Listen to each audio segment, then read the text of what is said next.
હિંમતનગરમાં હુડાનું મહાઆંદોલન વધુ ઉગ્ર બન્યું છે। 11 ગામના 7000થી વધુ બીજેપી કાર્યકર્તાઓ આપશે રાજીનામું।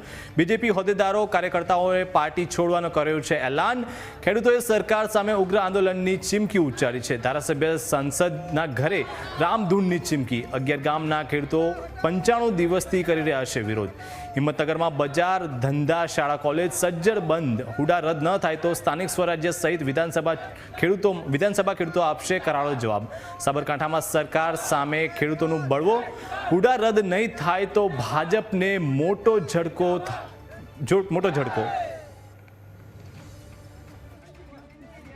સાબરકાંઠા જિલ્લામાં દિન પ્રતિદિન જે હુડા સામેનું નોટિફિકેશન છે અને રાજ્ય સરકાર દ્વારા જાહેર કરવામાં આવ્યું છે તેનો વિરોધ છે તે ઉગ્ર બની રહ્યો છે। આ દ્રશ્ય છે કે જ્યાં આજે 11 ગામના ખેડૂતો સહિત જે પશુપાલકો છે તે લોકોનો હુડા નોટિફિકેશન સામે વિરોધ છે તે હવે પાર્ટ 2 તરફ આગળ વધી રહ્યો છે। આજે હિંમતનગર બંધનું એલાન આપવામાં આવ્યું હતું ને હિંમતનગર બંધના એલાનની અંદર જે મોટા ભાગનું સમર્થન છે તે અદ્ભુત જે સમર્થન છે તે ખેડૂતોને મળ્યું છે। જે હિંમતનગરનું બજાર સજ્જડ બંધ જોવા મળ્યું છે, જ્યારે શાળા કોલેજોમાં પણ આજે જે વિદ્યાર્થીઓને રજા જાહેર કરવામાં આવી હતી। આપણી સાથે ખેડૂતો જોડાયા છે। કાકા, શું કહેશો? હુડા નોટિફિકેશનનો વિરોધ આજે 95 દિવસ કરતા વધુ દિવસ વીત્યા, કેટલો આક્રોશ છે? અત્યારે ખેડૂતોને એટલો આક્રોશ છે કે ખરેખર આનું રિઝલ્ટ તાત્કાલિક જોઈએ, નકર પરિસ્થિતિ ખરાબ થશે। એની જવાબદારી સરકારની રહેશે। અત્યારે હુડા નિમિત્તે હિંમતનગર બંધનું એલાન આપ્યું હતું। એમાં વેપારી મિત્રો નાના બધાએ સહકાર આપ્યો છે અને પોતાની સ્વેચ્છાએ બંધ રાખ્યું છે। કોઈના કહેવાથી બંધ નહીં રાખી, પોતાની સ્વેચ્છાએ દરેક સંસ્થાઓ બંધ રાખી છે। શાળાઓ પણ પોતાના છોકરાઓએ મોકલ્યા નથી વાલીઓએ અને પોતે બંધ રાખ્યું છે। એટલે સદંતર હુડા રદ કરે એ જ સરકારને વિનંતી છે। આવનાર સમયમાં જો પણ કોઈ કાર્યક્રમ થશે અને કોઈ બનાવ બનશે તો જવાબદારી સરકારની રહેશે। એમાં કોઈ ખેડૂતોને કોઈ લેવા દેવા નહીં રહે અને ખેડૂતોની લાખો રૂપિયાની કિંમતની જમીનો મફતના ભાવમાં લઈ લેવા માંગે છે। એ તો શક્ય જ નહીં। જમીન તો મારા બાપ દાદાએ ચીગરો મારી અને રાખી મૂકી છે અને ભૂસી મળી ગયેલા છીએ અને એ જમીન લેવામાં તો મળતી હોય એમ તો તાકાત નહીં મળે એમને। જે મારી રાખો તો મારી રાખો, બાકી જમીન તો મળશે નહીં મળે। યુવાનો પણ આપની સાથે જોડાયા છે। શું કહેશો? વડવાઓની જમીન છે, કપાતમાં જઈ રહી છે, હુડા સામે વિરોધ છે, સરકાર સામે કેટલો રોષ? સરકારને મારે એટલું જ કહેવું છે કે જો તમે ફટાફટ હુડાનું રદ કરો, નકર તો તમે રદ થઈ જશો। એ આ મન કરતા આવડે છે રદ કરતા।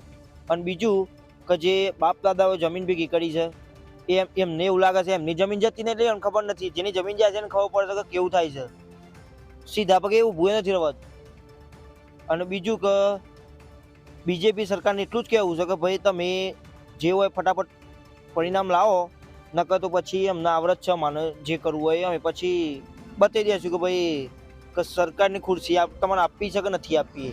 આટલું જન સમર્થન મળી રહ્યું છે, કોઈના ઈશારે કોઈ નાચી નથી રહ્યું। હુડા રદ કરવા માટે કેટલી જન સમર્થન મળી રહ્યું છે। અમારા બાળકોની આજીવિકા છીનવાઈ રહી છે, નોકરીઓ નથી મળતી। અત્યારે સરકાર જોડે પણ નોકરીઓ નથી। અત્યારે લોકો રસ્તા ઉપર ઉતરી રહ્યા છે। દરેક જગ્યાએ ગુજરાતમાં આંદોલનો ચાલી રહ્યા છે।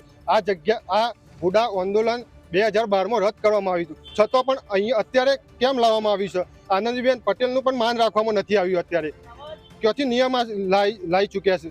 હુડા સંકલન સમિતિ દ્વારા 95 દિવસથી જે હુડા હટાવવા માટે જે લડત ચાલી રહી છે એ બહુ જોરદાર લડત છે। અને એ લડતમાં આજે ખેડૂતો અને વેપારીઓ એમનું જે એકતા આજે જોવા મળી છે એ ખૂબ જ જોરદાર છે। અને હું તો સરકારશ્રી અને અહીંના ધારાસભ્યશ્રીને એ જણાવવા માગું છું કે જો અહીંના ખેડૂતો સીધા મુખ્યમંત્રીને મળી શકતા હોય તો 95 દિવસથી અહીંના ધારાસભ્ય મુખ્યમંત્રીને હજુ સુધી મળવા પણ નથી જઈ શક્યા। એમના મનમાં શું ચાલે છે એ પણ એમની પ્રજાને કહી શકતા નથી। અને અહીંયા હિંમતનગરના આજુબાજુ એમના વિકાસના કામોના ઉદ્ઘાટન કરી રહ્યા છે અને 11 ગામની આ પ્રજાની પરિસ્થિતિ શું છે એનું કોઈ પૂછવા જ આવતું નથી। તો પ્રજા હવે આક્રોશ વ્યક્ત કરવા જઈ રહી છે। તો હું ધારાસભ્યશ્રી અને સાંસદબેનશ્રીને પણ કહેવા માંગુ છું કે તાત્કાલિક આનો નિવેડો લાવો, નહીતર શું બનશે એ કંઈ નક્કી નથી। 11 ગામ અને સમગ્ર તાલુકો શું કરશે એ હવે તમારે વિચારવાનું છે। ઉપર બધા બુદ્ધિજીવીઓ બેસેલા છે।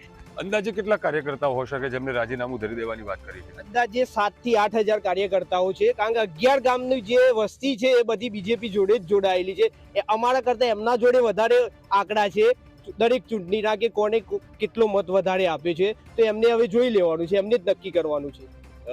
શું કહેશો હવે આવનારા રણનીતિ શું હશે? ધારાસભ્ય સાંસદ મકાનો હોય કે તે લોકોની સભાઓ હોય, મુલાકાતના સ્થળના ઘેરાવા કરવાની પણ વાત કરવામાં આવી છે, એ બાબતે શું કહેશો? સંસદ સભ્યો ધારાસભ્યો એમના ઘર જોડે ઘર ઉપર જઈને ત્યાં જઈને રામધૂન કરવાની હશે તો પણ રામધૂન કરશું અને સંગઠનની શક્તિ બતાવશું અને આગળ શહીદ ભગતસિંહના માર્ગે જઈને આંદોલન આગળ પ્રયાસ કરશું.